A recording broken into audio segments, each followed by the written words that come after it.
দামি প্রশ্ন এটা। আমার টিভি অ্যাক্টর কিভাবে সম্ভব? আমার চেহারা দিকে তাক আমার খুব ভালো লাগতেছে বলতে, কারণ আমি এটা কোন ইন্টারভিউতে কখনোই বলিনি। মামা পার্টি হইতাছে, তুই কোথায় চলে? আমি তো ওয়েস্টিনে। এখন দোস্ত চ্যালেঞ্জিং পার্টটা, এই দেখ আমি আসছি, দেখ ঠোঁট কামড়ে কামড়ে কামড়ে নেই, আজব তো বন্ধ হয়ে গেল। কিন্তু এতই বেশি গরম, মানে অস্থির গরম, অস্থির গরমের কারণে হচ্ছে গরমের না। কারণেই প্যাক আপ। তিন বন্ধুর গল্প থেকে আমি আর এক বন্ধু বাড়িতে আসতে পারতেছি পারতেছি না। হ্যাঁ। আর ব্যাচেলর পয়েন্ট আর ফ্যামিলি ক্রাইসিস আমার ক্যারিয়ারে টার্নিং দুটা পয়েন্ট। রাগের অ্যাক্টিং করতে মাথা ঠান্ডা থাকা লাগে, তোর মনে থাকবে না, তুই তো ধুনে যেটা আমরা না সেটা আমরা করি। তুই মাইন্ড করে বলতে আমি অহংকারী, আপনারা ক্রিকেট প্লেয়ার হচ্ছে বেশি অহংকারী। ভালোবাসা কোনটার প্রতি বেশি? গান, কিন্তু রিয়েলিস্টিক কমেডি করবো, পাশের বাসার কমেডিটা করবো, পরিবারের কমেডিটা করবো, এগুলো ফেক। বরিশালের জালমুড়ি, বরিশালের জাল, নোয়াখালীর জালমুড়ি। এক্স্যাক্টলি। হুজুর, ডিস্কো হুজুর, মডার্ন হুজুর, শিক্ষিত হুজুর, একটু ধৈর্য ধরেন, পরের গল্পটাই আপনার মন পোষায় যাবে। পোষণটা হচ্ছে সামাদ ভাই, আসলে আমি নাটক জগতেই তো ভালো কিছু করে ফেলতে পারি নাই। কয়জন স্বামীর টাকা দিয়ে দেখতে কেউ আসবে না, সেটা হলো বিষয়। কথা বুঝিস। হ্যাঁ, একটা ছোট একটা আর্মি গঠন করতে চাই ম্যাঙ্গো স্কোয়াড নামে। This is just the end of the beginning. নাড়াচাড়া দিয়ে মাথা টাথা বের করে তখন তুই হাসতেছিস। আমি তো আমজনতাই 2 মেগাবাইট চালা দে গালি, গা লাগবে ঠান্ডা।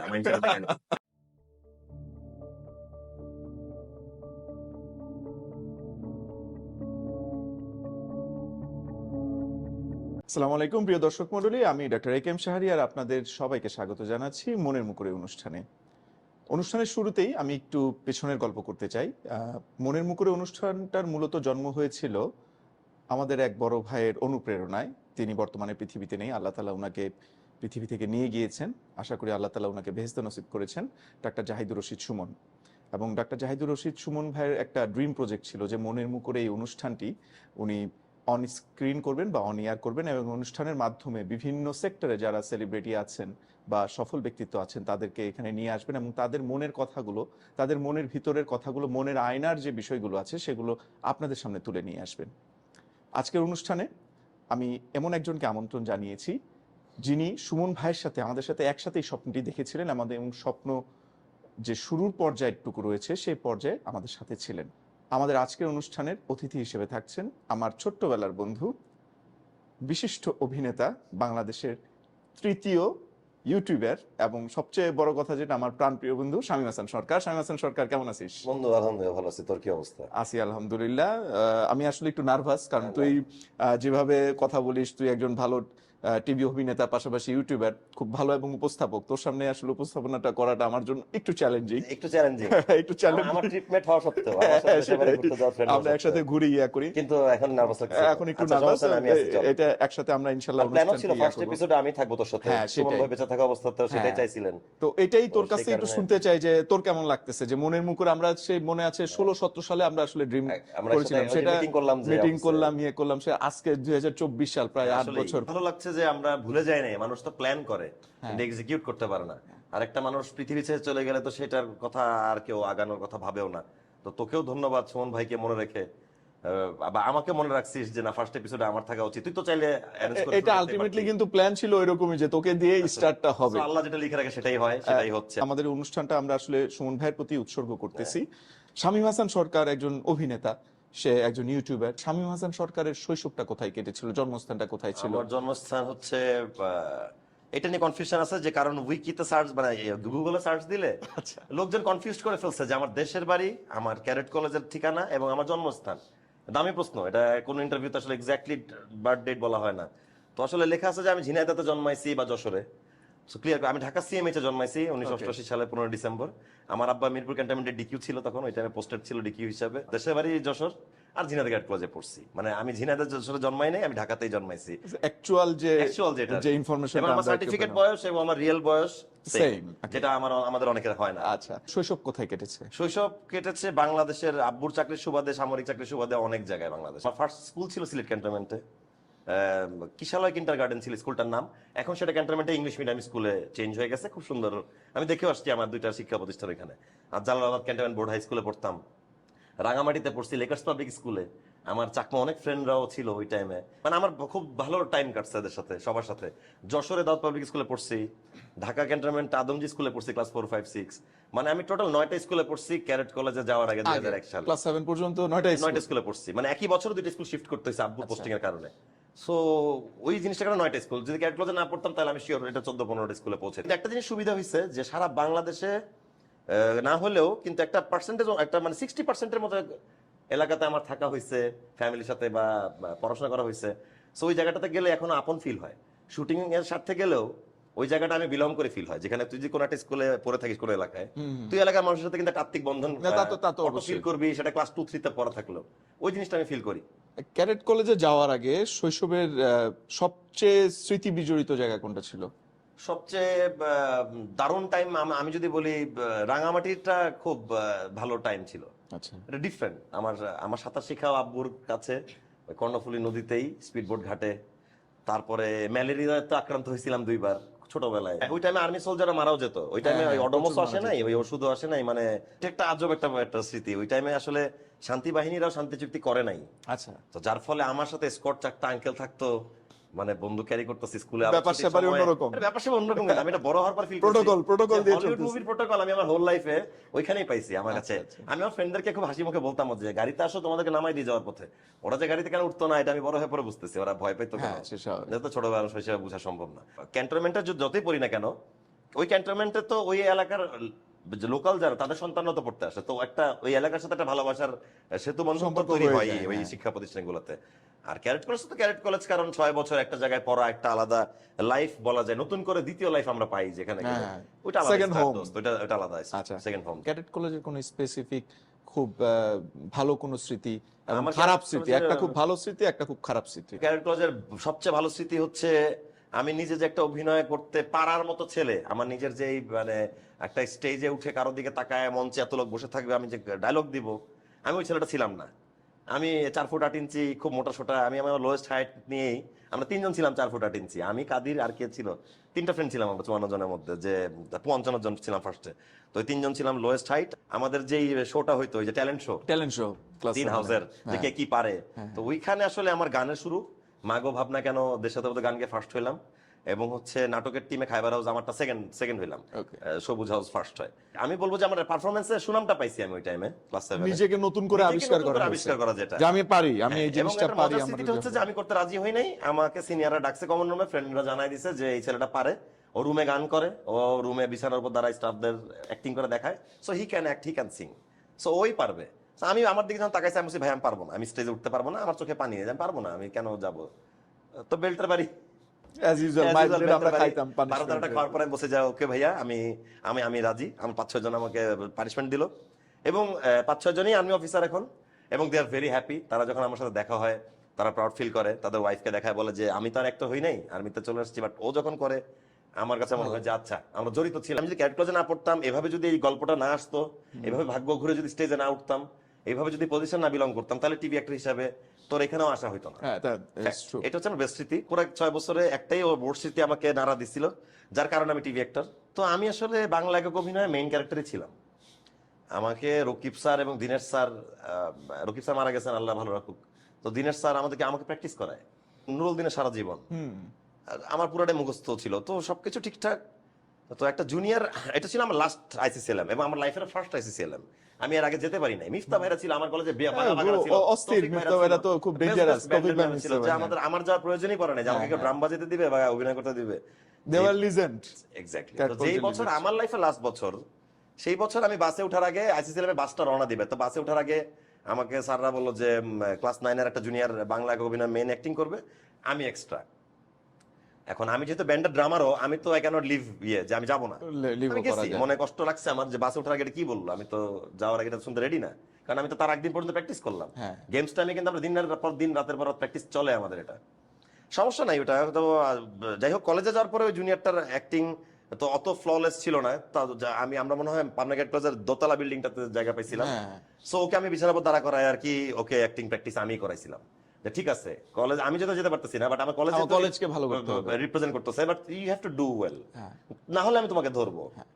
ও প্লেস পাইছিল কিনা আমার মনে নাই, সেকেন্ড হয়েছিল। ভালো করছিল, কারণ আমি একক অভিনয় ছিলাম। ও ভালো করছিল, ও ভালো করার পিছনে আমার অবদান হ্যাঁ, অবশ্যই ছিল। অবশ্যই। সো পরে আমার আর রাগটার ছিল না, যাই হোক কলেজ তো প্লেস পাইছে। কিন্তু আমার কাছে এটাও মনে হয়েছে একদিক থেকে, দেখ আল্লাহ কিভাবে ভাগ্য লিখে রাখে, যদি এত বড় একটা মেডেলটাই আমার ভালোবাসার আকাঙ্ক্ষা পূরণ করে দিত ওই টাইমে, ওই বয়সটাতে, তাহলে আজকে এই আমি শাহনাজ আসলে সরকার হইতো টিভি না। অ্যাক্টিং করার রাগ করতে আর আসলে থাকতো না, যে আমি অভিনয় করে মনে হচ্ছে জিতটা থাকতো না। টপ দেখতে চাই। মনে হয়েছে ক্যারেট কলেজে এই বড় মেডেলটা আমার নাই, সারা জীবনে হবেও না, ফাইন, আমি একটা আমার বড় এটা গ্র্যাব দরকার। করব। সো এমআইটিতে যখন 2008 সালে চান্স পাই, আমি এখনো পর্যন্ত আমি বলবো শিওর হয়ে যে এমআইএসটির ইতিহাসে নবীন বরণে ফার্স্ট ইয়ারে কোনো ছেলে পারফর্ম করছে সেটা আমি। সেটার ভিডিও এখন ইউটিউবে আছে, কমলাকান্ত জবানবন্দি পারফর্ম করতেছিলাম, দেখছি আমি সেটা। তো সে ফার্স্ট ইয়ারেই চ্যাম্পিয়ন করছে আমার টিমকে, সিভিল ডিপার্টমেন্টকে। ওই যে না পাওয়ার বেদনাটাই আমি আমার ভার্সিটিতে এসে পূরণ করছি।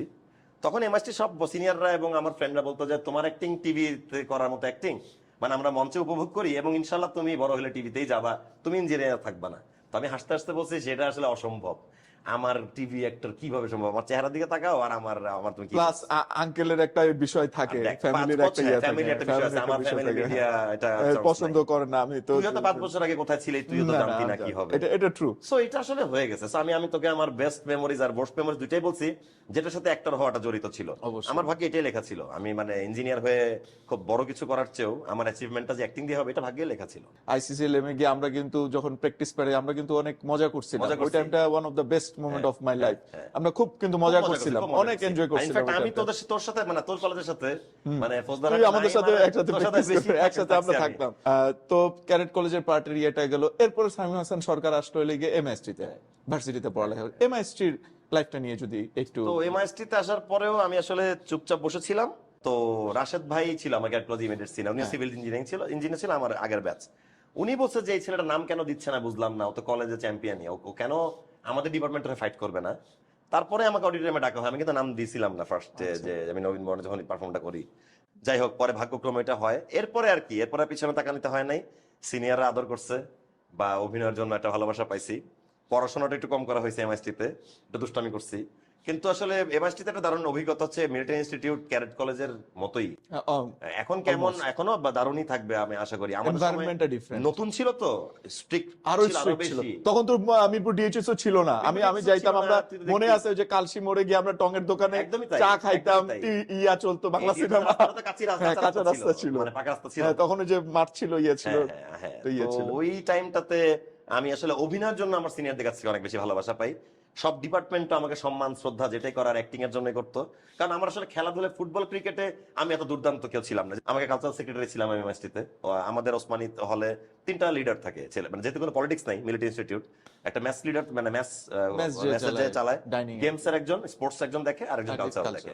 আমি কালচারটা দেখছি, ভালো একটা অ্যাচিভমেন্ট, ভালো একটা অ্যাচিভমেন্ট ছিল এইটা। ইনফ্যাক্ট আমি অনেক অবাক হয়েছি, আমার লাস্ট যে ভিডিওটা অস্থির চান্দাত করলাম, ওইখানে একটা এমআইএসটি স্টুডেন্ট, প্রেজেন্ট স্টুডেন্ট লিখছে যে ভাইয়া আপনার ওয়েবসাইটে আপনার নাম লেখা আছে ফাউন্ডার মেম্বার হিসেবে এমআইএসটি রামান ফিল্ম সোসাইটি, আপনি জানেন কিনা?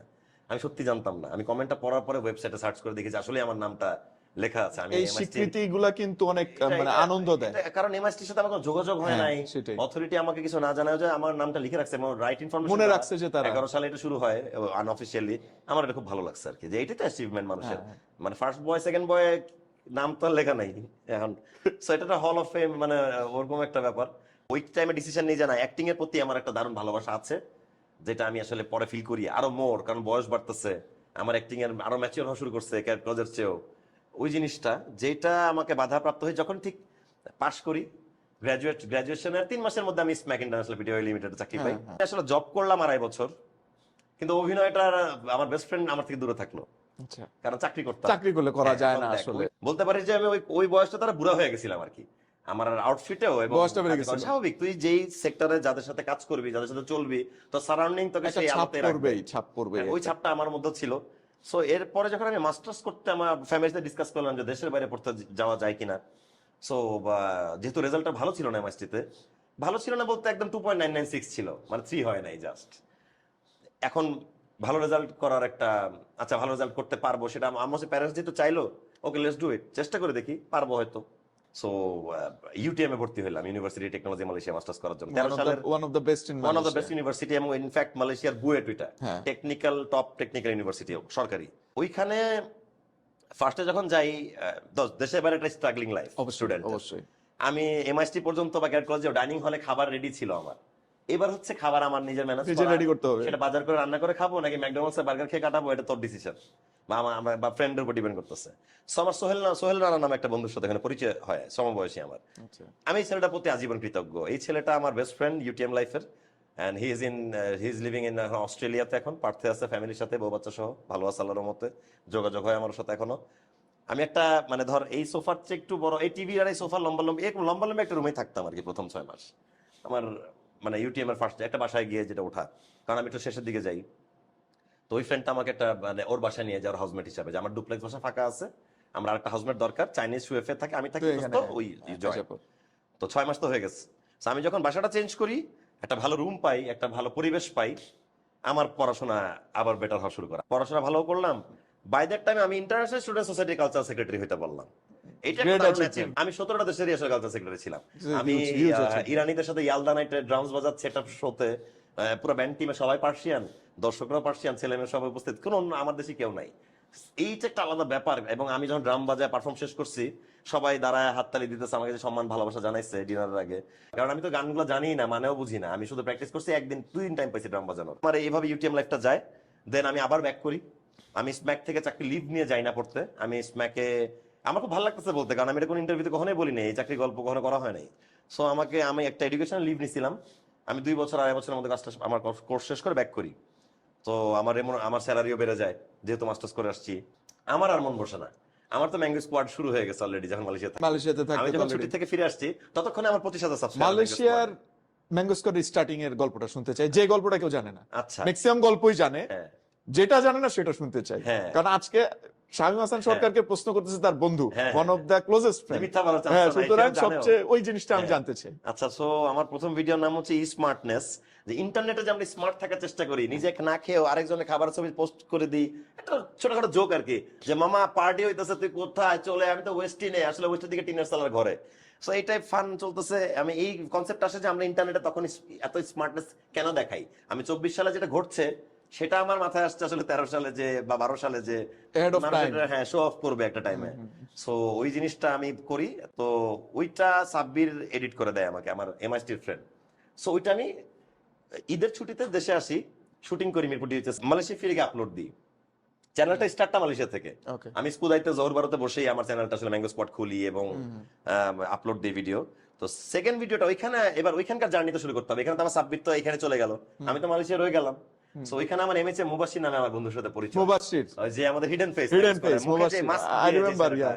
এন্ড সে এখন আমেরিকা আছে, পিএইচডি করতেছে। একবার একটা ভিডিওতে মুবাশশিরের চেহারা দেখানো হ্যাঁ, হয়েছিল। আমরা দেখানো হয়েছে যখন আমাদের 1 লাখ হয়। হ্যাঁ, 1 লাখ আমরা কথা হওয়ার দিয়েছিলাম পরে। 1 লাখ 1 লাখ হলে মুবাশশিরের চেহারা দেখানো পেলে আমরা দেখাবো। হ্যাঁ। সো মুবাশশির দারুণ ছেলে, অ্যামেজিং ছেলে, অ্যামেজিং স্টুডেন্ট, অ্যামেজিং পারসন, সুন্দর ভাষায় কথা বলে। আমাদের মানে good practice and good manner একটা উদাহরণ হচ্ছে এমএচএ মুবাশশির। এবং ও আমাকে প্রথম যখন দেখা হয়, ও আসে, আমি যখন পড়তেছি ওইখানে, ও 6 মাস পরে আসছে ইউটিএমে, মানে আমি শেষ করার আরো 6 মাস পরে শেষ হয়। আরেকটু যদি একসাথে থাকতাম আর অন্য কিছু হইতো, মানে 25,000 সাবস্ক্রাইবার আরো বুম করে আমরা ফিরতাম। মুবাশশির আমার সাথে ফার্স্ট হ্যান্ডশেক করতে গিয়ে লাঞ্চ করতে এসে বলে যে আপনার ভয়েসটা খুব সুন্দর, আপনাকে অ্যাক্টিং, আপনি যদি অ্যাক্টিং পেরে থাকেন তাহলে আমি তো ডিরেক্টর, আমি আপনাকে নিয়ে অ্যাক্টিং করাবো।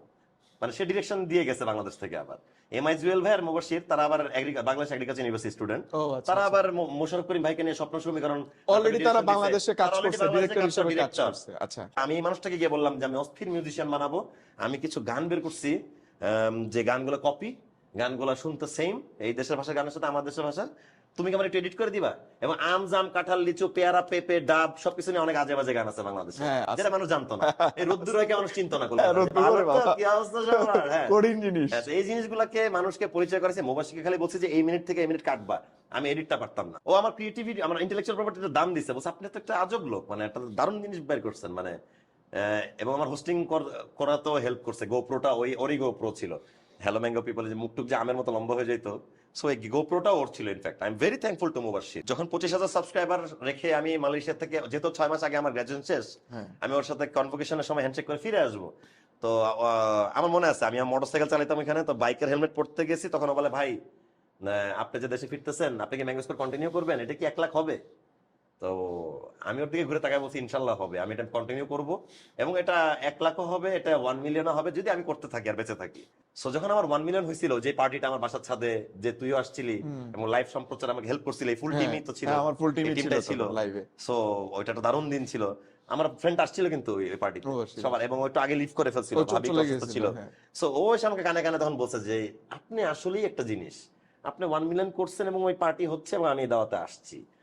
মনে আছে আপনার ওই দিনের কথা? আমি বলছি, আমার কেন মনে থাকবে না, আমি তো তোমাকে অ্যান্সার দিছিলাম যে উই উইল ডু ইট ইনশাল্লাহ। এটাই আর কি, এই জিনিসটাই। ও এখন আমেরিকা আছে, পিএইচডি করছে, এবং ফিল্ম নিয়ে ওর আগ্রহ এখনো কমে নাই, ও ডিরেকশন ছেড়ে দেয় নাই। ও ওইখানেও পিএইচডি পাশাপাশি আমি শিওর ফিল্ম নিয়ে স্টাডি করতেছে, সপরিবারে আছে এবং আমার সাথে যোগাযোগ আছে। ইনশাল্লাহ বেঁচে যদি আমরা দুই বন্ধু থাকি কোন একদিন ইনশাআল্লাহ। ইন্টারন্যাশনাল কোন মুভিতে মুবাশশিরের মতো ডিরেক্টর আন্ডারেই হয়তো ইনশাআল্লাহ। আমার কাজ যদি আল্লাহ পাক লিখে ও ফর দ্য বেস্ট। তুই এর মধ্যে কিন্তু চাকরি ছেড়ে দিলি। হ্যাঁ 8 মাসের পর চাকরি ছেড়ে দিই চাকরি যখন ফিরে ছেড়ে দিলি। আসছিলাম। ছেড়ে দেওয়ার পরের মোমেন্টটা মানে ওই টাইমের ক্রাইসিসটা জানতে চাই। ওই টাইমের ক্রাইসিসটা হচ্ছে দোস্ত সিভিল ইঞ্জিনিয়ারিং পড়ছিস তুই তুই একটা চাকরি করতি তুই মাস্টার্স করে আসছিস বিদেশ থেকে তুই ফিরে আসছিস তোকে প্রমোশন দেওয়া হয়েছে তোকে ভালো একটা বেতন দেওয়া হচ্ছে very difficult. Very difficult to leave বাপ মা কিন্তু এবং বাংলাদেশের বাজারে সব কোনো জায়গায় চাকরি নাই। বলতেছে নাই চাকরি নাই, আবার কোনো বাবা মা আসলে সবার কাছে গর্ব করে আমার ছেলে গর্ব করে ভালো বলা হয়ে কোম্পানিতে যাচ্ছে যে মাস্টার্স বিদেশ করে থেকে আসছে, মাস্টার্স করে আমার আসছে, এই যে কোম্পানিতে কার্ডটা, প্রমোশন designation পাইছে, দেখতে তো ভালো লাগে বিএসসি এমএসসি হ্যাঁ, লেখাটাকে দেখতে আসে না? প্রমোশন পাইছে ছেলে, ভালো একটা স্যালারি এটাই, পাচ্ছে, এটাই। এখনই তারে বিয়া শাদী দেওয়ার একটা চিন্তা স্থিতিশীলতা ভাবনা। একটা চাকরি করতেছি তখন আসলে আমার মন আসলে বসতেছিল না, আমার ভিডিওই মাথায় ঘুরে। সবচেয়ে বড় চ্যালেঞ্জ ছিল আমার অফিসের কলিগরা আমাকে ছাড়তে চাচ্ছিল না, বলছে তুমি থেকে যাও, তুমি নাটক করো বা তুমি স্ম্যাকে থাকো, তুমি ছুটি নিলা। ততদিনে একটা কিন্তু সবার মধ্যে একটা ভালো সম্পর্ক হয়ে সম্পর্ক গেছে। হয়ে গেছে, একটা ফ্রেন্ডশিপের জায়গা থেকে হ্যাঁ, বলতেছে, friendship-এর জায়গা এমন না যে থেকে। আমাকে আটকায় দিচ্ছে, হ্যাঁ, আমি কোনো হ্যাঁ। চুক্তিবদ্ধ প্রাইভেট কোম্পানিতে কোনো চুক্তি হয় না, না, সরকারি চাকরির মতো না, কষ্ট না, বরং বেরি করে দেয়, বের করে দেয়, কিন্তু বরং আমাকে আদর করতেছে। আদর করতে যে আমার একটা থাকো। মজার স্মৃতিও একটু বলে রাখি এটা বলার আগে, যে আমার বসরা চারজন যে হেড ছিল আমাকে একবার উপরে তালার কনফারেন্স রুমে ডেকে প্রজেক্টর অন করে আমার নিজের ভিডিও ছেড়ে দিয়ে অফিস ডিভিশন 2 যেটা ওই অফিসে শুট করছিলাম আমি, অফিস শেষ Office করে Division 2 আমার ডেস্কে অমিত ভাই আমি, ওইটা ছেড়ে দিয়ে আমার সাথে কফি খাইছে আর বলছে যে তুমি তো ভেরি নাইস, মানে তোমার তো অন্য জায়গায় আসলেই ফিউচার আছে। সো আমি ওইটারই 2-3 মাস পরে আসলে বলি যে বস আমার মাথায় আসলে এই রোডওয়ে ব্রিজওয়ে আর এই রেলওয়ে ঘুরতেছে আর না, কাজ করতেছে না। মানে আমি বলছিলাম যে এই পজিশনটাতে আরেকটা ছেলে যদি কাজ করে ইঞ্জিনিয়ার, ওর এই বেতনটা হালাল, কোনটা এমন না যে আমার টান পরেন চলতেছে। ওই টাইমে আমার ফ্রেন্ডের মধ্যে আমার পকেট গরম, আমি খুশি। সো বাই দ্যাট টাইম যখন আমি রিজাইন লেটার জমা দিয়ে দিছি আর বলছি আমার কেকটা কাটেন, ফেয়ারওয়েল দেন, বাসাতেও বলি নাই তখন। আমি রিজাইন লেটার জমা দেওয়ার পরে আব্বুর সাথে শেয়ার করছে, আব্বু আসলে রাগ করছে, রাগ করাটাই স্বাভাবিক, আমার সন্তান আমাকে না বলে তাহলে আমি বকতাম যে তুমি কেন চাকরি ছেড়ে দিবা, স্বাভাবিক, এবং এই ভালো ভাষাটা একটা তোমাকে চাকরি। কে চাকরি দিবে, আমি আমি আমি তো তোমাকে ফোন কল দিয়ে চাকরি পাওয়াই নাই বা তোমাকে পাওয়াবো না, এই সেই। আমি খালি আব্বুর দিকে তাকে কথাটা বলছিলাম এবং সে অ্যাকসেপ্ট করছে এটা, যে আব্বু আমি তো তোমার কারণে চাকরিটা পাই নাই, আমি তোমার সাথে ডিসকাস করে চাকরিটা আর কি ছাড়তে চাই নাই, এটা আমি আমার মনের কাজেই আছি। তো আমাকে প্রথম আমি যখন ম্যাঙ্গো স্কোয়াড করতেছি তখন বাংলাদেশ ইন্ডাস্ট্রিতে মাবরুর রশিদ বান্না ভাইয়ের সাথে আমার তখন ফেসবুকে যোগাযোগ। বান্না ভাই, হ্যাঁ। ভাইয়া হচ্ছে ইয়াং ডিরেক্টরদের মধ্যে ওয়ান অফ দ্য বেস্ট বাংলাদেশে, এবং ওই টাইমে নতুনদেরকে নিয়ে কাজ করার যদি কেউ হয়ে থাকে তাহলে উনি কাজ করতো, উনি নতুনদেরকে নিয়ে কিন্তু প্রচুর ইয়া করছে, প্রচুর কাজ করতো। আর ইমরান রাফাত ভাই ছিল বান্না ভাইয়ের পরপর, উনি এই দুইটা ডিরেক্টরকে নাম আসবে যারা নতুনদেরকে নিয়ে কাজ করতে এবং জায়গা দিত। সো বান্না ভাই আমাকে নক দিয়ে বলে, উনিও মিরপুর ডিএচএস থাকতো, ওনার শুটিং হাউস ছিল এখানে, থাকতো না মানে ওনার শুটিং হাউসটা ছিল মিরপুর ডিএচএস আমার বাসার কাছাকাছি। তো আমাকে একদিন থার্সডে নাইটে নক দিয়ে বললো যে আমি তখন চাকরি করি, আমি তখনও চাকরি করি, তো আমাকে বললো যে থার্সডে ফ্রি আছো নাকি, রাত্রেবেলা দেখা করো, একটু কথা বলি। তো আমি গেলাম, যাওয়ার পর ভাইয়া বললো যে তুমি তো স্কোয়াড লিডার হিসেবে নিজেকে প্রতিষ্ঠিত করছো, মানুষ তোমাকে ভালোবাসছে, তুমি সমাজের পয়েন্ট নিয়ে কথা বলতেছো, দুর্নীতির বিরুদ্ধে কথা বলতেছো, তোমাকে যদি আমি দায়িত্ব দিই একটু দুষ্টু ক্যারেক্টার প্লে করার, যে একটা মেয়েকে ডিস্টার্ব করবে বা বিয়ে করতে চায় পিছনে গুতাচ্ছে, পারবা করতে? তোমার কি কোনো নীতিগত ঝামেলা হবে কিনা? আমি বলছি নো ওয়ে, একটা আর্টিস্ট তো সব অভিনয় তো করার জন্য অভিনয়। ready। আপনি আমাকে দায়িত্বটা দেন, আমি করছি। তো পরের দিন শুক্রবার সকালে আসলে আমার ক্যামেরার সামনে দাঁড়ানো হয়ে যায় 9.5 নাটকটা, যেটা দেশ টিভিতে আচ্ছা, সম্প্রচারিত হইতো, আমার ফার্স্ট নাটক টিভিতে হ্যাঁ। অন এয়ার হই আমি 9.5 দিয়ে। এখন দোস্ত চ্যালেঞ্জিং পার্টটা, মিডিয়াতে ঢুকে গেছি, বাকিরা সবাই কলিগ যারা নতুন নতুন স্ট্যাবলিশড, হ্যাঁ, হ্যাঁ। আমি সবার নাম এখন বলেও শেষ করতে পারবো না কারা কারা ছিল, কিন্তু এখন সবাই এখন টপ নায়ক, যারা যারা যারা 9.5 একসাথে ছিল। যখন ঢুকছে, হ্যাঁ। একটা ছেলে আর্টিস্টরা সবাই প্রতিষ্ঠিত, মেয়েগুলাদের ব্যাপারে আমি জানি না, ছেলেরা সবাই এখনো মার্কেটে রানিং সবাই। ওই যে চাকরি করতাম, যে আমার যে সেভিংসটা ছিল আমার ব্যাংক অ্যাকাউন্টে, ওইটা দিয়ে আমার 2 বছর হেল্প হয়েছে। মানে আর্টিসান টি শার্ট পরে সুন্দরভাবে নিজেকে রিপ্রেজেন্ট করা, মানে একটা মিনিমাম ব্র্যান্ড এটা মেইনটেইন করা, একটা তো ইয়ে থাকে, গ্লোরিয়াতে বসে সবার সাথে কফি standard খাচ্ছি maintain, এবং standard আমি maintain করা। ওই জায়গাটা আর কি মানে ব্যালেন্স করে চলতে হয়েছে। ওই টাকার স্ট্রাগল ছিল। নিজের ক্যাট ক্লাসের ফ্রেন্ডরা ফোন দিয়ে বলে করতেছিসটা কি, চাকরি ছেড়ে দিয়ে এটা কি করতেছিস? ওরা অবাক, ওরা বুঝতেছিল না, আমার ওই টোটাল ওরা মোমেন্টটাই মনে মানতেছিল আছে, না তোর জিনিসটা। সাথে কথা হইতো প্রায়, যে হ্যাঁ, যারা এস্টাবলিশড হয়ে গেছে, আর্মিতে চলে গেছে, তারা হ্যাঁ। বলছে করতেছিসটা কি, তোর তো এটা করার কথা না, তুই তো ইঞ্জিনিয়ারিং ঠিকঠাক ছিলি। ও এটাও বলছে যে ম্যাঙ্গো স্কোয়াডের লোকের তো আমের ছবি, বলে যে দোস্ত তুই তো ছেলে মানুষটাই রয়ে গেলি, আমের ছবি দিয়ে কি কার্টুন টার্টুন ছোট বাচ্চাদের জন্য কিছু করলি কিনা। দেখ এখন কিন্তু 24 সালে ওদেরকে ম্যাঙ্গো স্কোয়াড বোঝানোর কিছু নাই, ওরা they know it, they know about it, কিছু না কিছু তো দেখছেই বা অ্যাপ্রিশিয়েট করছে বা নিজে শেয়ার দিছে। সো মানুষকে আল্লাহ কখন কোথায় নেয় কেউই বলতে পারে না। বাট ওই যে আমি যেটা বলতেছিলাম, যে সবার যেটা দেখতেছে হ্যাঁ। ইয়ং যারা আছে, আচ্ছা, যাদেরকে ফ্যামিলির স্ট্রাগলিং, যে struggling যে ব্যাপারটা 6 মান্থস আসলে, যে ইয়া করলি তুই, এটা কিন্তু আচ্ছা, অনেক চ্যালেঞ্জিং। এটা চ্যালেঞ্জিং। আরেকটা বিষয় হচ্ছে যে বাপ মা অনেক কিছুই বলবে সন্তানকে প্রমাণ করতে হবে যে আমি এটা পারবো, আমি এটা সৎভাবে করব, আমার এখানে ফিউচার আছে, আমার আর্নিং আসবে, তোমরা চিন্তা করো না। প্রমাণ করে দিই। এইটুকু টাইম দিতে হবে, এইটুকু টাইমে ধৈর্য সহকারে বাপ মায়ের কথা শুনতে হবে যতক্ষণ যে যা বলে। সো আমি মনে করি যে এই স্ট্রাগলটা প্রত্যেকটা ছেলেমেয়ের উচিত, ইয়াং ছেলেমেয়ের, যে ধৈর্য সহকারে তাদের প্যারেন্টসের কথাটা শুনবে এবং পরিশ্রম করে কোনো যেতে উত্তর হবে। দিবে না, উত্তর দিবে না, হ্যাঁ। মাথা নিচু করে শুনবে, আমি যেটা করছি বেয়াদবি করা যাবে না। বেয়াদবিটা করা যাবে না, এবং নম্র ভাষায় বলবে যা তোমরা আমার উপর ভরসা রাখো, আমি চেষ্টা Please করে আমাকে যাচ্ছি, সময় দাও। আমার জন্য তোমরা দোয়া করো হুম। যেন আমি করে দেখাইতে পারি যেটা আমি করতে চাচ্ছি। আমি এটাই বলছি যে বাসা থেকে বেরো করে দিও না, আমি করার চেষ্টা করতেছি, দোয়া করো, সাথে থাকো, আমি আমি পারবো একদিন ইনশাল্লাহ। সো ওই ওই ধৈর্যটা আমাদের ছেলে মেয়ের নাই। আমাদের এই যুগে এটা যে একটা বড় পার্থক্যটা, problem, এটা একটা বড় problem। আমরাই অধৈর্য যথেষ্ট, যে জেনারেশন আমরা বড় হয়েছি, আমাদের পরের জেনারেশনটা আরো অধৈর্য। স্বাভাবিক, টেকনিক্যালি অ্যাডভান্সমেন্ট হয়েছে, গ্যাজেটস আসছে হাতে, অধৈর্য হয়ে গেছে আর কি। তুই আমার ফ্রেন্ড না, ঠিক আছে আমি চ্যাট করে আরেকটা নতুন ফ্রেন্ড কিন্তু বানানো আমাদের দরকার। ওই যুগে, আমাদের আব্বাদের যুগে তো আরো রেয়ার ছিল ব্যাপারটা, হ্যাঁ। অপশনস বের করা, অস্থির হয়ে যাওয়াটা। সো এই জন্যই আমার ভিডিও নাম অস্থির, আমরা জাতিগত তো অস্থির। নীলডুমুর, হ্যাঁ, এই নামটা শামীম হাসান সরকারের জীবনে আমি যতদূর মনে খুব গুরুত্বপূর্ণ একটি নাম। নীলডুমুর নিয়ে কোনো স্পেশাল কোনো কিছু আছে কিনা? না স্পেশাল কিছু নাই। নীলডুমুর হচ্ছে আমার আব্বুর বিডিআর এ পোস্টিং ছিল সাতক্ষীরার নীলডুমুরে, বুড়িগোয়ালিনী নদীর পাশে যে জায়গাটা, ওখানে ওই জায়গাটাতে পোস্টিং ছিল। যে কোনো রিমোট এরিয়াতে পোস্টিং যেটা আর কি, এটা তো গভর্নমেন্ট চেঞ্জ হ্যাঁ, হলে একটু government হোয়াইট হবে, হয়। এটা সো হবে। এই ওয়েতেই আর কি বললাম আর কি, যে নীলডুমুর ওরকম একটা পোস্টিং মানে আব্বুর হয়। সো আমি তখন ক্যাট ক্লাসে পড়ি, আমি তখন ওই যে 9-10 এসএসসি ওই টাইমটাতে আর কি, 9-10 এর টাইমে। সো ওইটা খুব দারুণ টাইম, ওইটা খুবই বিউটিফুল প্লেস। সাতক্ষীরা নীলডুমুর জায়গাটা খুব সুন্দর, ইন্ডিয়ার কাছাকাছি, নদী দুই দেশকে ভাগ করছে। স্পিড বোটে অনেক ঘোরার আমার স্মৃতি, হরিণ দেখার লাইভ, সুন্দরবনে গিয়ে বাঘের ডাক শুনছি, বাঘদের দেখি নাই, দেখতেও চাই নাই। বোটের রেঞ্জে থাকলে তো ও গোলপাতার কিন্তু জাম্প করবে বোটে। সো বিডিআর স্কট আঙ্কেলরা থাকতো সাথে, বন্দুক হাতে, যেন সেফটি থাকে। সো ওই জায়গাটাতে আব্বুর ওই পোস্টিংটা হয়। 2 বছর থাকি ওখানে, যেখানে কোনো ইলেকট্রিসিটি নাই, 12 ঘন্টা জেনারেটর ব্যাকআপে, যেখানে পুরা ওই ক্যাম্পে মানে চলে আর কি। ওই জায়গাটা থেকে আমার আব্বু মনে হয় এনজয় করে জায়গাটা, যেখানে ওইখানে পোস্টিং থাকা অবস্থায় 365 দিনই আল্লাহর রহমতে গেস্টরা আসছে, আত্মীয় স্বজনরা আসছে, ফুল টাইম ভরা রাখছে। ওইখানে আমরা দূরে দূরে ছিল ফিল করে নাই আর কি। ওই জায়গাটায় তার, আমার মনে হয় সে এটাকে স্ট্রেংথ হিসাবে দেখে, যার কারণে সে বারাসার নাম নীলডুমুর রাখে। এটা আমার আব্বার চয়েসে, আব্বার নাম নীলডুমুর রাখছে। এবং আমি যখন বলছি আমার প্রোডাকশন হাউসের নাম কি হবে, যেটা অফিসিয়াল, তো আব্বু বলছে নীলডুমুর রাখতে পারো। নীলডুমুর রাখতে। So আমি তার সাথে ডিসকাস করে এটা রাখছি। আর আমাদের দুই বাপ ছেলের হাউসের কালারও ব্লু হাউস। আচ্ছা। নীলডুমুরের একটা নাম আরেকটা যদি তুই অল্টারনেট করিস মিনিং, তাহলে blue house. Blue house. So আমরা দুই ব্লু হাউসের এক্সক্যারেট একটা বাসায় থাকি, ওইটাই নীলডুমুরও হইতে পারে। অনেকগুলো মিনিং আসলে আছে। আচ্ছা, এটা আরেকটা আমার তোর মনে আছে কিনা, আমি মাছের ব্যবসা করাকালীন একবারে সাতক্ষীরা নীলডুমুরে গিয়ে তোরে ফোন হ্যাঁ, দিছিলাম, তুই ফোন দিছিলি যে ভিডিও আমি- কল দিছিলাম, যে তুই আসছিস, এই দেখ দেখ তোর আমি এখানে। আসছি, দেখ। এবং অনেক বছর পরে তোর ফোন থেকে দেখা। শামীম হাসান সরকারের কিন্তু একটা বই বেরিয়েছিল হুম। আরবান কবি নামে, এবং আরবান কবি নামে বিভিন্ন সময় তার বিভিন্ন ফেসবুক স্ট্যাটাস পাওয়া যায়। Status পাওয়া এই যায়। বইয়ের পিছনে গল্পটা কি? এই বইয়ের পিছনে গল্পটা হচ্ছে যে, এটা 17 সালে আমি একটা পেজ খুলি, আরবান কবি নিজেকে নাম দেই, এবং হচ্ছে আমার সিম্পল 3-4টা সেন্টেন্সে মনের ভাব প্রকাশের চেষ্টাটা করি আর কি। প্রতিদিন কাজ করতাম, শুটিং করে ফিরে এসে মনে হতো যে 4টা লাইন লিখি, মনে হয়েছে 4টা লাইন যারা বুঝতে পারতো তারা খুব মজা পাইতো, যারা ধরতে পারতো না এটা তাদের ব্যাপার। এখন তুই তো সিঙ্কের মানুষকে খুঁজবি যে কে আমার কথা বুঝতে পারতেছে ইজিলি। সো আরবান কবি একটা দারুণ প্রজেক্ট। ওইটা যেমন ধর, এই বইয়ের পাবলিকেশনে কোনো ইচ্ছা আমার ছিল না। আমার গল ব্লাডার স্টোন অপারেশন হয়েছিল, আমি শুটিং বাদ দিয়ে, তোর মনে আছে 2 বছর আগের ঘটনা। সো আমি বসে আছি, ওই টাইমে শুটিং করতেছি না। তা আমার একটা বন্ধু অনেকদিন বসেছি। ইফতেখার ইনার নামে একটা বন্ধু ছিল, ডিএইচএস। সে বলে যে বন্ধু আমি চাই যে তুমি একটু ব্যস্ত থাকো, 2 মাস তুমি মন খারাপ করো না, তুমি এই জানুয়ারি টু মার্চ একটা বই নিয়ে ব্যস্ত থাকো। কোন বই? আরবান কবির বই। আমি বললাম এটা কিভাবে সম্ভব, আমি তো ফেসবুক স্ট্যাটাস দিই, ফেসবুক পেজ চালাই, আরবান কবি, এটা বই কেন বের করবো? It's a life time experience. মানে করে কখনো আর দেখি কখনো লিখলাম আর না লিখলাম, বাট এটা তো খুব কষ্টের কিছু নেই।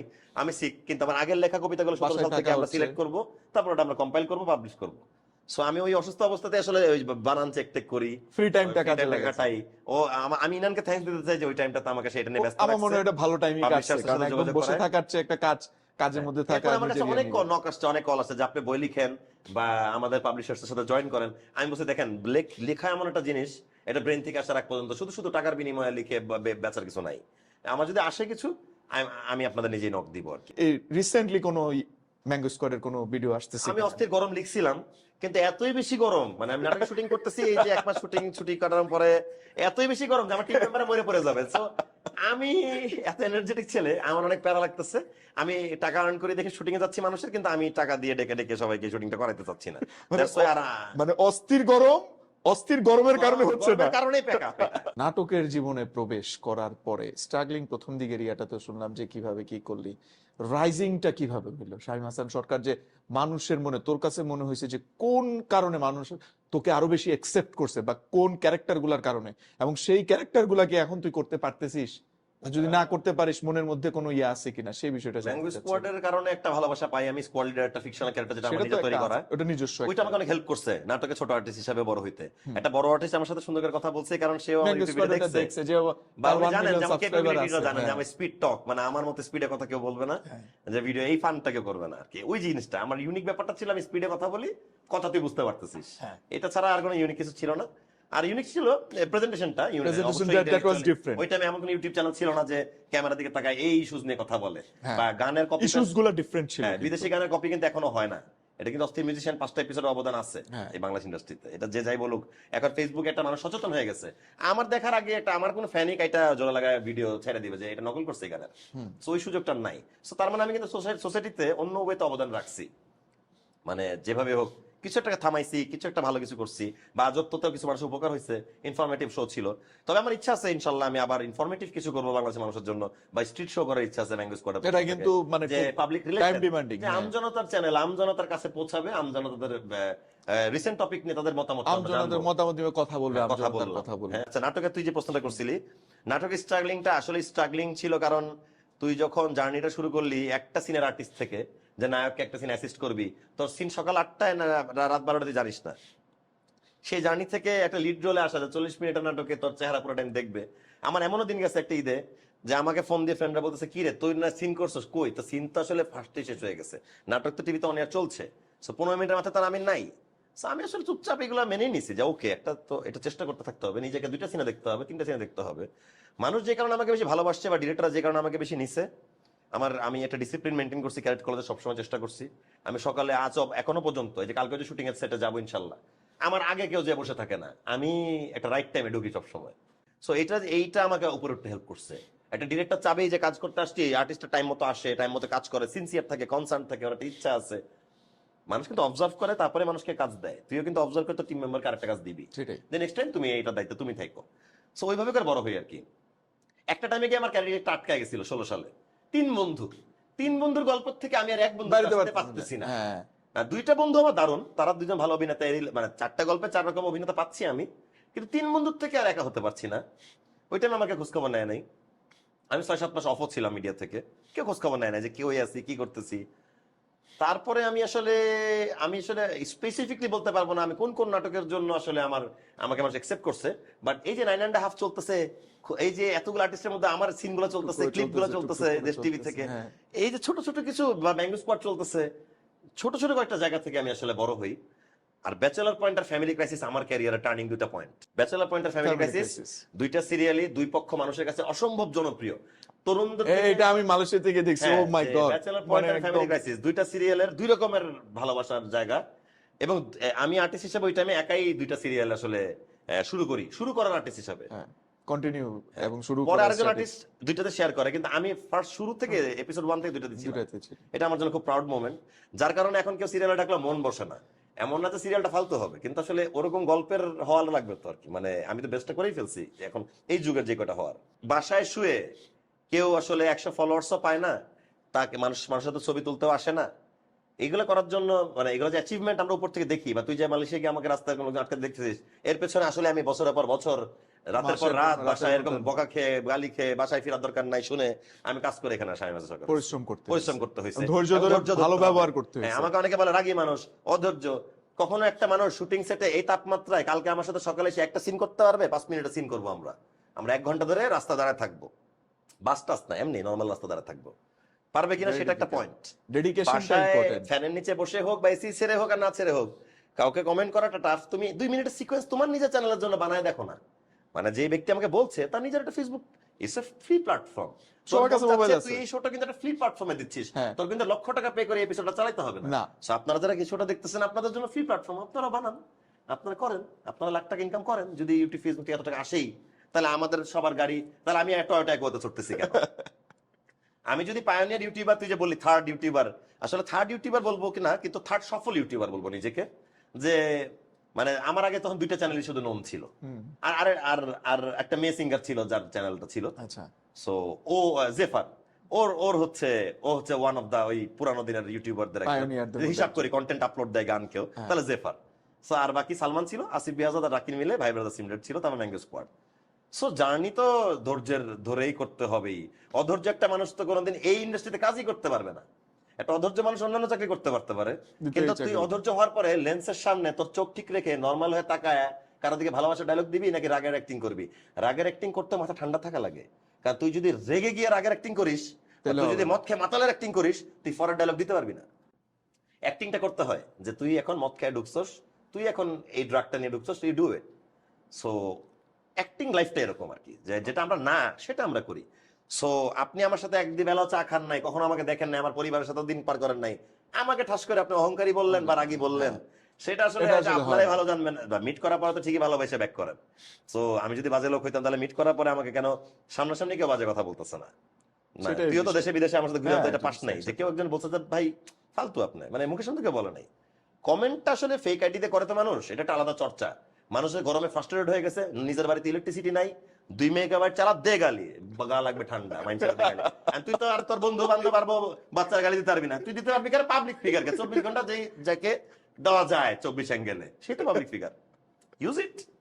আচ্ছা, সো কিন্তু আমি সবাইকে ইন্সপায়ার করবো বা অ্যাপ্রিশিয়েট করবো যে you be that person, you work hard 24 hours. তুই এমন কেউ হ, রাস্তায় তুই হাঁটলে তোর সাথে সবাই জড়ায় ধরে ভালোবাসা প্রকাশ করবে। হ্যাঁ, আরেকজনের জন্য ছবি তুলতে চাওয়াটা খারাপ কিছু না, কিন্তু ওই মানুষটা কোন পর্যায়ে আছে, কোন সিচুয়েশনে আছে, তার মনটা খারাপ কিনা, তার পরিবারে কি অসুস্থ কিনা, হাসপাতালে যে দাঁড়ায় আছি, হাসপাতালে সেলফি তুলতে চাইলা, আমার আব্বা আমাকে অসুস্থ হইতে পারে, মৃত্যু পথযাত্রী হইতে পারে, ওইটা আমি কি সেলফি তুলতে আমার মন চাবে? না, অবশ্যই। আমি কবরস্থানে গেছি আমার আমার আমার আপন চাচিকে কবর দিতে আজিমপুরে, আমার সাথে সেলফি সেলফি তুলতে মন তুলতে চাবে না? আসছে আসছে, তখন আমার চোখেও পানি। আমি কবর দিছি আমার আত্মীয়কে, আমার আমার মায়ের সমতুল্য আমার চাচিকে। তো আব্বু আর আমার চাচাই থামাইছে, বলছে যে আপনারা ছবিটা তুইলেন না, সব জায়গায় ছবি তুলতে হয় না। আমি না কোনো কথা বলতে পারি না, নির্বাক তাকায় ছিলাম।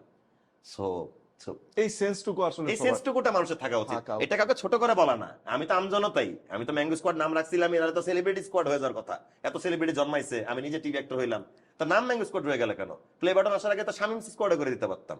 এটা আমজনতারই মানুষের কথাই বলছি আমি, এই কারণে মানুষ আমাকে ভালোবাসছে। আমি আমজনতা হয়ে কথা বলতেছি, কিন্তু হয় কি, তুই যখন টিভি অ্যাক্টর হয়ে যাবি, আমি তোর ক্যাট ক্লোজের ফ্রেন্ড হওয়া সত্ত্বেও হ্যাঁ, তোর থেকে তুই তুই তুই কল দেওয়ার আগে আমাকে 5 বার হবে, মনে হয় ও শুটিং এ আছে, ও মনে হয় একটু ব্যস্ত আছে, এটা তোর মনে হয় যে আমি সেলিব্রিটি। আমরা আসলে মানুষের মনের অবস্থাটা জানি না, বাহ্যিক জিনিসটা দেখে সবসময় আসলে হ্যাঁ, বিচারটা বিচারটা করে ফেলি, এবং চেষ্টা উইথিন 2 করি। সেকেন্ডস তুই তোর একটু টাইম নিবি এটা বলতে বা ভাবতে। আমরা আলোচনা কিন্তু অনেকক্ষণ করে ফেলতেছি, আস্তে আস্তে র্যাপ আপ করি।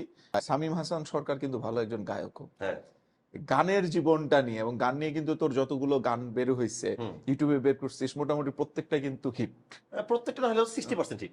আমার কাছে মনে হচ্ছে প্রত্যেকটাই হিট এবং বেশ 60% ভালো। আমার কাছে 60%। হ্যাঁ, এবং খুব ভালো ইয়া পাইছে। এই গানের পিছনের ইয়াটা কি?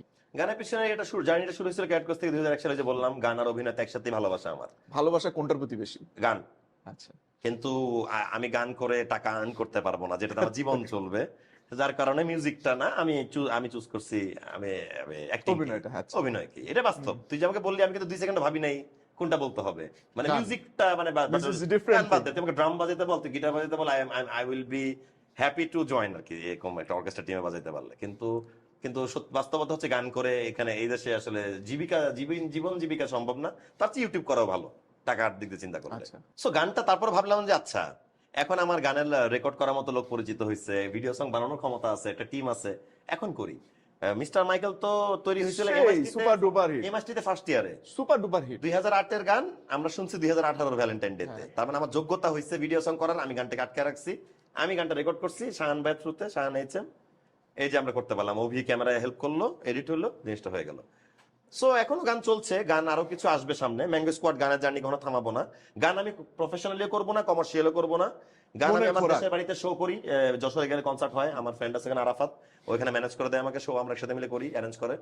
আর এই যে ম্যাঙ্গো স্কোয়াডে 2-1 টাকা, এটা হলো মনের খোরাক। এটা মনের খোরাক দোস্ত, এটাতে আমার 5 টাকাও আসে না বা এমন কোনো ইয়ে হয় না। বাট আমার গানের কিছু ফ্যান আছে যারা স্পেসিফিকলি আমার অভিনয় নিয়ে কথা না বললেও তারা গানের ভক্ত, এবং গান নিয়ে আমাকে ফিডব্যাকটা জানায় বা করতে ইন্সপায়ার করা, যে আপনি ভালোবাসার গানটা করেন, আপনার নাটকের ব্যাকগ্রাউন্ডে একটা গান হোক, 1 বছরে একটা হোক, আপনারা ট্রাই করেন। এই আমি খুব ভালোবাসি আমার গান, যারা আমাকে গানে যারা আমাকে আর কি ইন্সপায়ার করে। আচ্ছা, এখন সামনে শামীমের কি প্ল্যান নাটক নিয়ে? নাটক নিয়ে প্ল্যান আমার আসলে একটাই, যে আমি কাজ করব, অনেক বেশি কাজ করতে চাই না। আমি কাজ করতে চাই একটা রিয়েলিস্টিক গল্পের সাথে থাকতে চাই। আমার ফিউচার, আমার 24 সালে যতগুলো ডিরেক্টরের সাথে কথা হচ্ছে, এই কোরবানিতে যে কতগুলো কাজ করতেছি, আমি মেইন প্রায়োরিটি দিচ্ছি যে গল্পটা নায়ক এবং গল্পটা রিয়েলিস্টিক। মানে সব তো আর হবে না, দেখ রিয়েলিস্টিক গল্পে বা ফান কমেডি হয় না। আবার তুই যদি কমেডি অফ করে একটা ঈদে যদি আমি 6টা সিরিয়াস কাজ করি, তুই আবার ওটা হবে না, মানে মনটা খারাপ লাগবে তোর। আমার ফ্যান হিসাবে খালি- যে এই ছেলেটা তো হাসি খুশির মানুষ তো ঈদে আবার দেখতেও বসে একটু আনন্দের জন্য, হ্যাঁ হাসতে। So, আমি সবাইকে রিকোয়েস্ট করছি যে কমেডিটা করব, কিন্তু রিয়েলিস্টিক কমেডি করব, পাশের পাশে কমেডিটা করব, পরিবারের কমেডিটা করব, বন্ধুদের কমেডিটা করব। তো আমি অনেক থ্যাঙ্কফুল যে আমার ফ্রেন্ড ডিরেক্টর আমাকে হেল্প করতেছে, এন্ড আমি এভাবে করে আগায় যাচ্ছি, এভাবে শুটিং করে যাচ্ছি আর কি। আর সামনে কিছু ইমোশনাল গল্পের প্ল্যান আছে, কয়েকটা শুটিং করছি। আশা করি মানে যে ভাত গল্পটা যে মানুষ ফিডব্যাক দিচ্ছে, ভাত আমার কাছে এক্সিলেন্ট লাগছে। Thank you, thank you.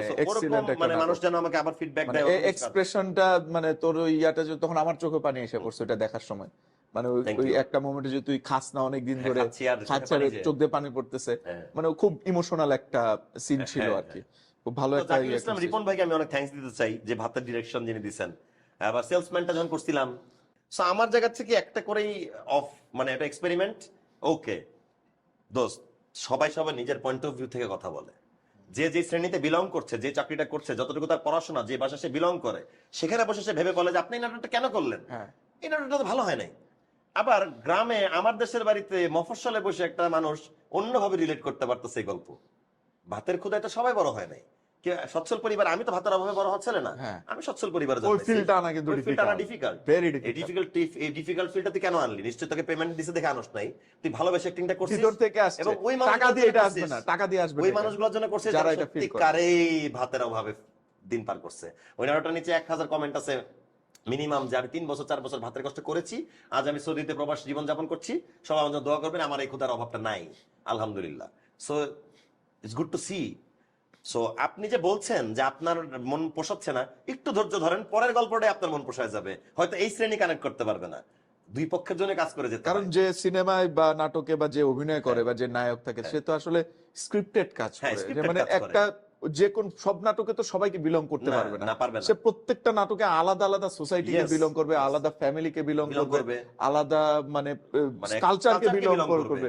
এক এক জায়গায় তার এক একটা Director ক্যারেক্টার স্ক্রিন প্লে করবে, হ্যাঁ। স্ক্রিপ্ট রাইটার স্ক্রিপ্ট রাইট করছে। এবং কিছুই যখন কিন্তু সে আমরা করি এক না। একটাতে এক একটা করতে পারবে সাকসেস, তখনই সে কিন্তু ভালো অভিনেতা। একদমই। একই কাজ করে গেল আসলে, একই কাজ করে গেলে তো অভিনয়ের 2 বছর পরে ইয়াটা যদি আসে না, একই কাজ খালি একই করলি। কাজ করে।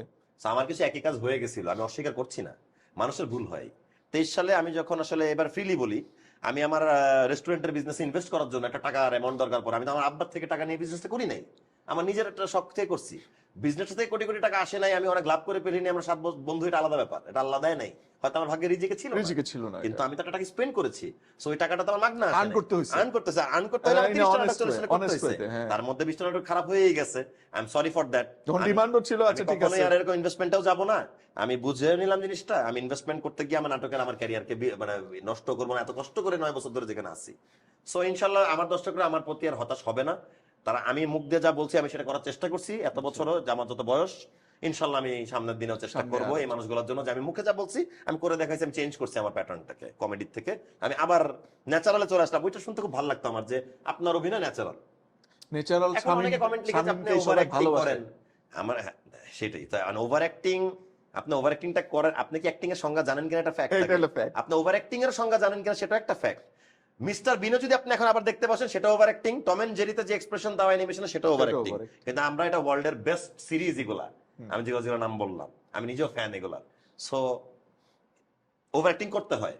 That's the difference. হাসির কথায় আসলে জন্ম হলো সামাদ ভাইটাকে, সামাদ। সব জায়গায় খালি সামাদ ভাই, সামাদ ভাই, সামাদ ভাই একটা মুখে নাম চলে আসছে। তুই সামাদ আমি ভাই। সামাদ ভাই নামে বাস্তবেই চিনি না কাউকে, এটা একটা কাল্পনিক ক্যারেক্টার। এবং আমি ফোনটা ধরার সাথে সাথে মুখ দিয়ে সামাদ ভাই শোনেন, আমি তো 2500 টাকা বাকি বকেয়া রয়ে গেছে, এটা অটো এসে পড়ছে আর কি। তারপরে দেখলাম মানুষজন এটা ভালোবাসছে, তারপরে এটা আমি প্রত্যেক ভিডিও ফাঁকে, প্রত্যেকটা না হোক কিন্তু একটা মাঝে মাঝে থাকেই 50% ভিডিওতেও আইসা পড়ে, এবং লোকজন সামাদ ভাইয়ের পোর্শনটাকে খুব লাইক করে। খুব সামাদ ভাইয়ের পোর্শনটা হচ্ছে, সামাদ ভাই আসলে আমি, সামাদ ভাইকে যদি স্ক্রিনে দেখিও কখনো, আমি নিজেই ওটা সামাদ ভাই। বেসিক্যালি আমি আর কি, অন্য কোনো লুকসে থাকবো, কিন্তু অ্যাক্টিংটা স্বামী সরকারি করবে। কারণ এটা যে সামাদ ভাই যেমন ভাবে কথা বলবে বা যে ক্যারেক্টারটা বিলং করবে, এটা তোকে মুখ দিয়ে বুঝায় করানো যতটুকু কঠিন, আমি নিজে করলে আরো better। ইজি হ্যাঁ। ডাবল রোল করা। সো সামাদ ভাই একটা পয়েন্ট, এমন একটা সুন্দর জায়গা, যে বড় ভাইকে কল দিয়ে তোর মনের কথা বলতেছিস, হ্যাঁ। তুই সেটা আসলে জাতিকে বলতে চাস, আমার জায়গা থেকে আমি মানে মানুষকে মেসেজটা দেওয়া, মেসেজটা দেওয়া। So সামাদ ভাইরে দেওয়া মানে সামাদ ভাইকে যে মানুষ, দেই আমি আসলে মানে অ্যাকচুয়ালি সামাদ ভাই মেসেজটা দিচ্ছে। এইটা একটা মজার পয়েন্ট যে মানুষ এটাকে ভালোবেসে ফেলছে ভালোবেসে। এবং দেখতেও চাইছে সামাদ ভাইকে। না, আমরা অনেকক্ষণ আলোচনা করতেছি। আহ, যেটা চাই, তুই সিনেমার কবে করবি?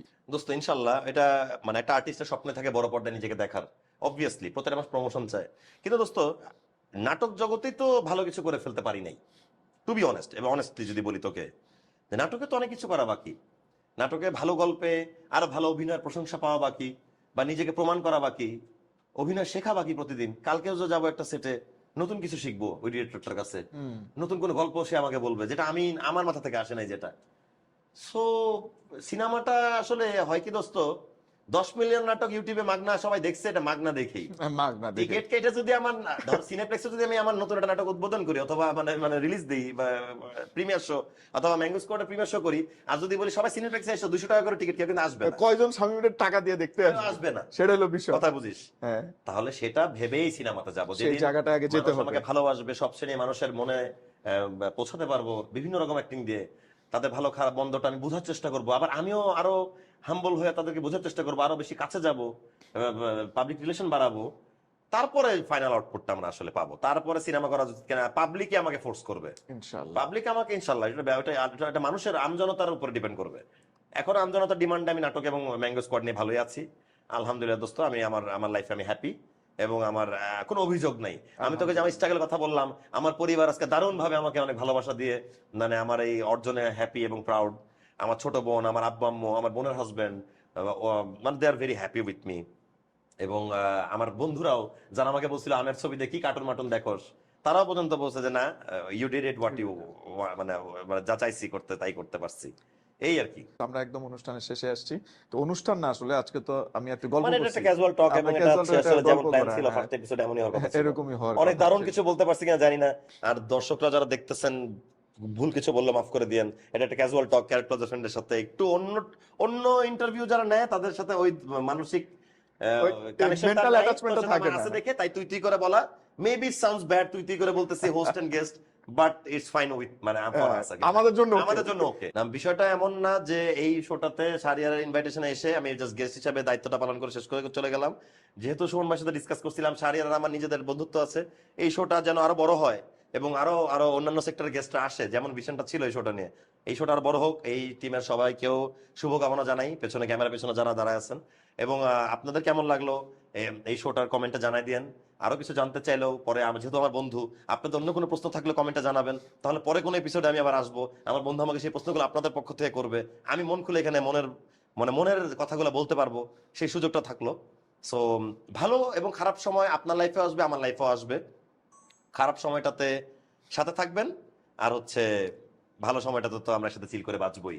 সবাই সবার জন্য দোয়া করবেন, ভালো থাকবেন, এটাই আর কি। ওকে, সুতরাং প্রিয় দর্শক মণ্ডলী, একদম অনুষ্ঠানের শেষে আমরা এসে পড়েছি। সবাইকে ধন্যবাদ আজকের এই শোটা দেখার জন্য।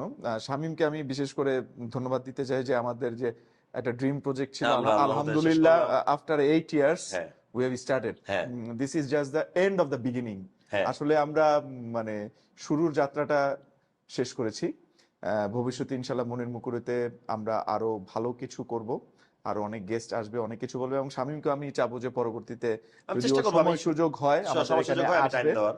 এবং আমাদের এই শোটাকে আমরা আরো কিভাবে ভালো করতে পারি আপনারা অবশ্যই আপনাদের সাজেশন গুলো জানাবেন, এবং আপনাদের যে সাজেশন গুলো থাকবে আপনারা আমাদের কমেন্টের মাধ্যমে জানাতে পারেন, আমাদের মেসেজ করতে পারেন, অথবা আমাদের ফোন নাম্বার দেওয়া আছে সেই ফোন নাম্বারের এবং মাধ্যমে জানাতে পারেন। ফার্স্ট এপিসোড অবশ্যই শেয়ার দিবেন, অবশ্যই শেয়ার দিবেন, শেয়ার এবং চ্যানেল অবশ্যই। সাবস্ক্রাইব এবং করতে চ্যানেলটা হবে, সাবস্ক্রাইব করতে ভুলবেন না, এবং ফেসবুক পেজেও লাইক দিবেন, সাথে থাকবেন। এবং শেয়ার করুন। মানে আশা করি একটা মানে কন্ট্রোভার্সি তৈরি না করে একটা ক্লিন শো আপনারা এই চ্যানেলটাতে পাবেন ইনশাআল্লাহ। ইনশাল্লাহ আমরা চেষ্টা করব সবার সম্মান বজায় রেখে ভালোভাবে আপনাদের সামনে সকলকে উপস্থাপন করার জন্য, এবং আমাদের এই শোতে যদি কোনো ভুল ত্রুটি হয়ে থাকে আপনারা ক্ষমা সুন্দর দৃষ্টিতে দেখবেন, এবং সেটা অবশ্যই আমাদেরকে জানাবেন। আমরা চেষ্টা করব আমাদের যে ভুল ত্রুটিগুলো আছে বা আমাদের যেই ল্যাকিংস গুলো আছে সেগুলো আমরা ফিল আপ করে আগামীতে আরো ভালো কিছু করার জন্য। সবাইকে ধন্যবাদ, সবাই সুস্থ থাকবেন, ভালো থাকবেন, এবং অবশ্যই আমাদের সাথেই থাকবেন। Thank you.